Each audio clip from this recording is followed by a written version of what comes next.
Le malheur atteint souvent le juste, mais l'Éternel l'en délivre toujours. Bien-aimé, quand je lis ce passage, j'aurais bien voulu que ce texte me dise ceci. Au lieu de dire le malheur atteint souvent le juste, j'aurais bien voulu que ce passage me dise le malheur atteint rarement le juste. Ou même mieux encore, le malheur n'atteint jamais le juste. Je pense que toi aussi tu es d'accord avec moi que c'est ce que nous aurions voulu lire ou même entendre par rapport à ce verset. Je répète, ce qu'on aurait bien voulu lire ou entendre ou recevoir comme nouvelle, c'est le malheur atteint rarement le juste. Ou même mieux encore, le malheur n'atteint jamais le juste. Mais ici, il nous est dit, le malheur atteint souvent le juste. Mais l'Éternel l'en délivre toujours. Oh my God. Nous avons ces adverbes-là souvent, ces adverbes de temps souvent et toujours, qui sont pratiquement en opposition. Et ce qui les met en opposition, c'est le mot mais, la conjonction mais. Oh my God. Alors, ces adverbes de temps-là, souvent et toujours, ça nous montre la fréquence. Ça reflète la fréquence. Le malheur atteint souvent le juste. Ça nous montre que la fréquence est quand même élevée. Comme j'ai dit, j'aurais bien voulu que ça soit rarement ou jamais. Mais quand on dit le malheur atteint souvent le juste, ça nous montre que ça a une fréquence quand même répétitive, que ça vient beaucoup de fois, en grand nombre. Le malheur atteint souvent le juste. Donc, le juste est exposé à un grand nombre de malheurs qui peuvent l'atteindre. Oh my God. Je répète encore. Le malheur atteint souvent. Et surtout, la Bible dit, le malheur atteint souvent. J'aurais même mieux voulu encore qu'on dise le malheur se présente souvent chez le juste. C'est-à-dire, ça se présente, mais ça n'entre pas dans la maison et ça retourne. Mais là, il est dit le malheur atteint. Ça veut dire que ça le touche. Ça l'affecte. Donc, quand on en voit la cible te touche. Ce n'est pas que la cible est déviée, la cible te touche. Mais ça, il s'agit d'un juste, pas d'un païen, mais d'un juste. Le malheur atteint souvent le juste. Ça veut dire le malheur atteint beaucoup de fois. Dans d'autres versions, il est dit en grand nombre. Alléluia. Mais ça atteint qui? Le juste. Mais qui est ce juste-là? Le juste, dans le cadre de la Bible ici, ça nous parle pas de celui qui est sans péché, parce qu'il n'existe pas d'homme qui soit sans péché, à part le Fils de l'homme, Jésus-Christ. Parce que la Bible dit, celui qui dit qu'il n'a pas de péché, c'est un menteur. C'est déjà un menteur. Donc, il n'existe pas d'homme qui soit sans péché. Dans la définition du mot juste, ce n'est pas celui qui est sans péché. Non.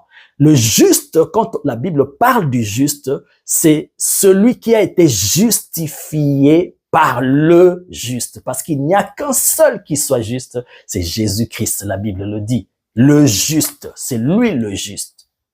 Alléluia.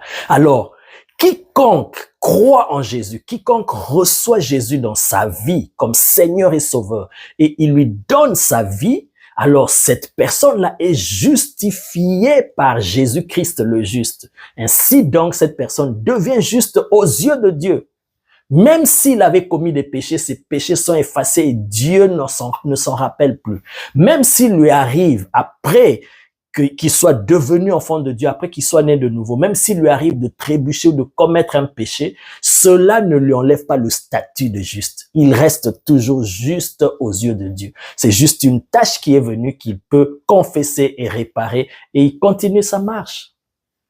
Donc, ne t'exclus pas, toi qui es enfant de Dieu, de cette catégorie de ceux qu'on appelle les justes. Parce que très souvent, nous avons ce réflexe souvent poussé par l'esprit du diable qui vient pour nous condamner, nous culpabiliser en disant que non, toi tu n'es pas injuste aux yeux de Dieu. Mais regarde, tu as menti même il y a quelques minutes. Et regarde, tu as fait ça hier. Non, si tu as donné ta vie à Christ et que tu es né de nouveau, tu es juste. C'est de toi qu'on parle ici. Donc tu es injuste, sache-le. Même quand on dit la prière fervente du juste a une grande efficacité, il s'agit de toi. Mais si tu n'as pas encore donné ta vie à Christ, si tu n'es pas encore né de nouveau, alors tu ne fais pas encore partie de cette catégorie de ce qu'on appelle juste. Et c'est facile. Si tu n'as jamais donné ta vie à Christ, alors c'est simple. Fais cette prière, invite-le et demande-lui de te sauver et de devenir ton Seigneur et Sauveur. Tu l'invites dans ta vie, tu lui soumets ta vie et tu seras sauvé et tu deviendras ce juste-là. Alléluia. Donc, le malheur atteint souvent le juste. Ça veut dire, le malheur atteint fréquemment celui qui a été justifié par Christ. Mais c'est paradoxal, comme j'ai dit. Mais pourquoi? Moi, j'aurais bien voulu, comme je l'ai dit, que quelqu'un qui est sauvé, quelqu'un qui appartient à Jésus, quelqu'un qui est racheté, quelqu'un dont la vie est cachée avec Christ en Dieu, humainement parlant, c'est logique que le malheur ne puisse jamais l'atteindre. D'ailleurs, c'est ce qu'on nous a prêché. Certains messages qu'on a reçus à l'époque, il y a des années, on te dit non, viens à Jésus et tu auras la paix, viens à Jésus, tu auras une vie tranquille. Bien-aimé, quelque part c'est vrai, quelque part aussi c'est faux.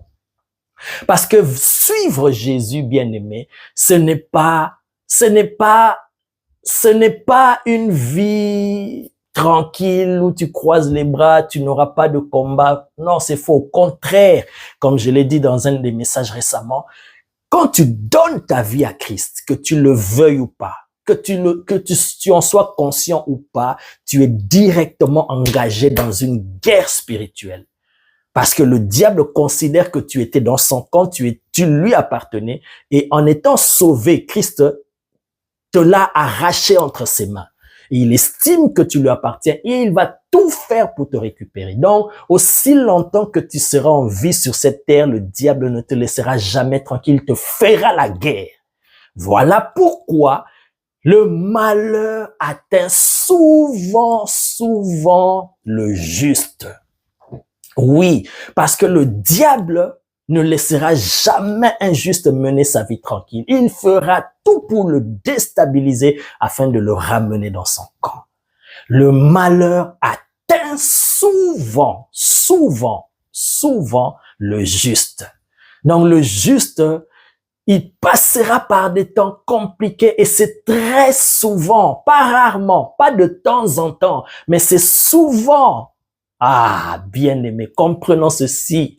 Parce qu'aujourd'hui, lorsque nous voyons un enfant de Dieu, un serviteur de Dieu passer par des temps compliqués, vivre des expériences douloureuses qui nous dépassent, on se dit non, Dieu l'a abandonné, certainement c'est un faux serviteur de Dieu. C'est comme si les vrais serviteurs de Dieu, c'est ceux-là qui mènent leur ministère ou qui font l'œuvre de Dieu tranquille, il n'y a jamais de problème. Non, au contraire, si tu sers le Dieu vivant, tu as l'onction de Dieu sur toi. Dès l'instant que tu portes l'onction de Dieu, bien-aimé, le diable ne te laissera jamais tranquille. Voilà pourquoi le malheur va souvent chercher à t'atteindre.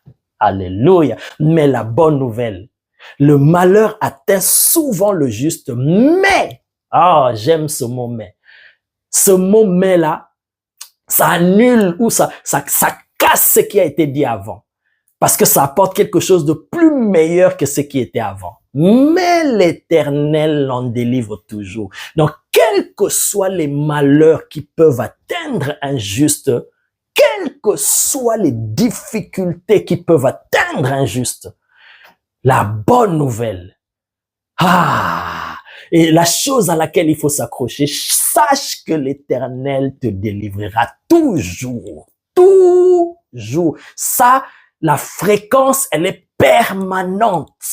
Pas de temps en temps, pas souvent, pas rarement, mais toujours, ça veut dire ça ne manquera pas. Chaque fois qu'un malheur atteint un juste, l'Éternel a préparé le moyen de le délivrer. Mets ça dans ta tête, que chaque fois qu'il y a quelque chose en tant qu'enfant de Dieu qui se présente devant toi, qui t'affecte, qui te dérange, une situation difficile, sache-le, même si tu ne sais pas comment, tu ne vois pas comment, mais sache-le qu'il y a une délivrance qui est là préparée par le Seigneur. Pourquoi?